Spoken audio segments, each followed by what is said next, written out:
A very interesting this day in history today. December 2nd, 1957. If you're ever longing for the good old days, remember, these are the good old days. Let's take a look. So I hope you're all familiar with Elvis's Christmas music. I know it's some of my favorite Christmas music. It's probably my favorite Christmas music. And that wasn't the case in 1957, I'm afraid. Disc jockey Al Pretty of radio station KEX in Portland was fired on this day in 1957 after he played Elvis's version of White Christmas. The station management said it's not in the spirit we associate with Christmas. The Bing Crosby holiday perennial song, which had appeared every year on the Billboard charts since 1942, became the center of controversy upon Elvis's Christmas album's release, with calls by the song's composer Irving Berlin to have the song and the entire album banned from radio airplay after hearing Elvis Presley's version of his song, which Berlin saw as a profane parody of his cherished Yuletide standard. He ordered his staff in New York to telephone radio stations across the United States, demanding the song be discontinued from airplay. Most stations ignored Berlin's request. The controversy was fueled by Elvis's performance of the song in a style mirroring the version by Clyde McPhader's group, The Drifters, which had been a top 10 hit on the R&B single charts in 1954 and 1955. Unlike Elvis's recording, however, their version attracted virtually no adverse reaction and certainly no reported opposition from Irving Berlin. Part of the reason that the Drifters' version of White Christmas was less controversial was because that version was played only on black radio stations. In reality, though, Berlin looked at Elvis's version of his song as a kind of sacrilege, a reaction born out of a personal tragedy that was at the heart and soul of the song. In Berlin's eyes, there was a good reason White Christmas was meant to be performed very melancholy, bluesy, if you will, the way Crosby sang it, and not in the typical festive Christmas tune formula. Irving Berlin's 3-week-old son, Irving Berlin Jr., died on Christmas Day in 1928, and every Christmas after, he and his wife would visit their baby boy's grave. Perhaps Berlin's writing of the song, which in all honesty echoes many people's feelings over the holiday season, was his deep response to his feelings about the death of his son. Well, that's pretty sad, isn't it? I didn't know that about his son. At the end of the day, you have to imagine that Berlin was comforted in some measure by the royalty payments Elvis's version sent his way. Yes, I'm sure. So as you may know, with me, that's never the end of the story. We got to dig a little deeper than that. But before we go into the rest of the story, why don't you stop over to wickedacorn.com and get yourself one of our festive bee mugs. You can help support what we do here. Anyway, let's get back to the story. So KEX had banned the song on their station. And in the days leading up to the firing of Pretty, there are a few notes here. Behind the mic, November 8th, 1957. Most nauseating news of this or any other season is that Elvis has discovered Christmas. His new album of Christmas songs, just out, contains most of the classics, but his rock and roll treatment of White Christmas proved just too much for Mel Bailey, KEX program director, who banned it from the air as far as KEX is concerned. We expect to hear many protests from Presley fans, but we wouldn't play this record if we had 10,000 requests, said Bailey. Time magazine called the album a crime against Christmas, all of which should guarantee it'll be on the top 10 overnight. As program manager of the station, I feel Presley's rendition of White Christmas extremely vulgar. It desecrates the spirit of Christmas and transgresses the composer's intent. as well as all the Christmas traditions so many of us hold dear. Other numbers in the album are not being restricted. While I don't personally care for Presley, he is possessed of a certain talent and appeal, and so long as he abides by even average standards of good taste, we'll play his records and let the public decide if they like them. I sincerely hope you'll convey this information to your readers. Mel Bailey, Program Manager, KEX. So there were lots of letters of protest, of course, lots of Elvis Presley fans in 1957. And one interesting letter here. This is back when we used to interact with radio stations. I think the fuss over White Christmas deserves consideration from two angles. In the first place, since when is White Christmas to be regarded as a sacred song?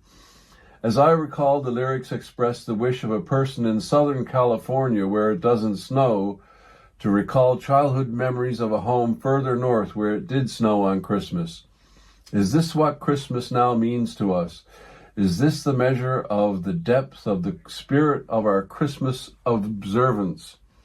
Secondly, I think it is time to stop using Elvis Presley as the whipping boy for our generation's failure with some of its children, because it obscures the true reason for that failure. In my day, my parents regarded Bing Crosby singing as a desecration of true music and expressed horror and disgust over his singing the real Christmas carols. Now he has gained such a high estate that a younger singer is criticized for not using the same reverent moan in singing a trivial, popular song. The spirit was taken out of the Christmas long before Elvis made his record, and I think maybe the kids have more sense along this line than their parents. So that's from a guy on December 14th, 1957. How things have changed. But the most interesting part of this story. So this is where it gets interesting. On December 16th, 1987, so we're talking some 30 years later now, a pretty good story while it lasted. Barney Keep is interviewed about the story, and he was a former KEX morning man. So he was working there at the time that Pretty was fired. All in all, it was a story almost too good to be true. Better strike that almost. Margie phones old Barn. Is this Barney Keep, I asked. Sure is, said the voice on the other end of the line. Barney, you were at KEX back when Al Pretty was fired for playing White Christmas, weren't you? I asked, knowing full well Barney had worked in front of the KEX mic from the 40s to the 70s. Yeah, I was there. There was an odd hesitation in Barney's reply. Well, can you remember anything particularly interesting about that firing? Anything folks might not already have heard about? There was a long pause and then, I'm not sure I should tell you this. Well, far be it from me to encourage that line of thinking. You should tell me, Barney. Well, it was my idea. It was your idea to fire him, I asked, thinking old Barn was going to unburden himself of some long-born guilt. No, the whole thing was my idea. You see, I had read in the trades that this White Christmas record of Elvis was controversial back east, and there'd been some protests. So I walked into Mel Bailey's office. I remember walking into his office and suggesting that we ban the record, get Al Pretty to play it, and then fire him on the air. It was a publicity stunt. Did Al Pretty know about the stunt? Well, I remember Al being in on it. Now, he's getting pretty old. He might not remember that, but I don't see how he couldn't. I'm getting old myself, 70 years old, and my memory is clear about it. I'm not particularly it's misspelling here. I'm not particularly proud of it, but it was my idea. So Margie then calls Al Pretty. Al, somebody who was at KEX back in the 50s says the whole White Christmas incident was a publicity stunt. Is that true? I held my breath. Say it wasn't so, Al. Well now, Al was thinking before he answered. I can't tell you whether it was or it wasn't. It could have been, but I don't recall it that way. Al, did Kex pay you, Kex pay you for those weeks you were off the air before they reinstated you? Yes, they did. And didn't you think that was odd that you were fired, that they would fire you but keep sending you paychecks? Well, you never know about people like that. Did you know all along that Mel Bailey was going to put you back on the air? I suppose you could say I was pretty much kept in the dark. Well, if you believe Al was in the dark, he was in there with the rest of the world until now. I guess it all just goes to show you can fool some of the people all of the time, but you can't fool all of the people any more than 30 years. So there was quite the kerfuffle when Al got fired. Apparently he was fired while he was on air.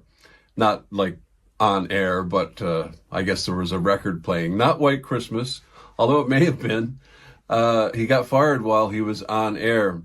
And he recorded the conversation between himself and the program director firing him. When he came back, he kind of pulled a Dr. Johnny Fever and locked the door and played the recording of him being fired. All of this certainly plays into the whole conspiracy theory that it was all concocted. And it definitely sounds like a publicity stunt. But what an amazing story that they would ban such a thing as Elvis's White Christmas. The more things change, the more they stay the same. Conspiracy theory and publicity stunt included. But that's this day in history, December 2nd, 1957. And I'm not going to tell you this story, obviously, but I want to do a Christmas show where I do an evening of history and song. And it'll be about Christmas and Christmas songs. And I'll sing some Christmas songs for you and tell you the history of some of those Christmas songs and the history of Christmas. Anyway, if you want to see such a thing, leave a comment and hopefully we can get this thing rolling. All right. See you tomorrow. Tomorrow in history.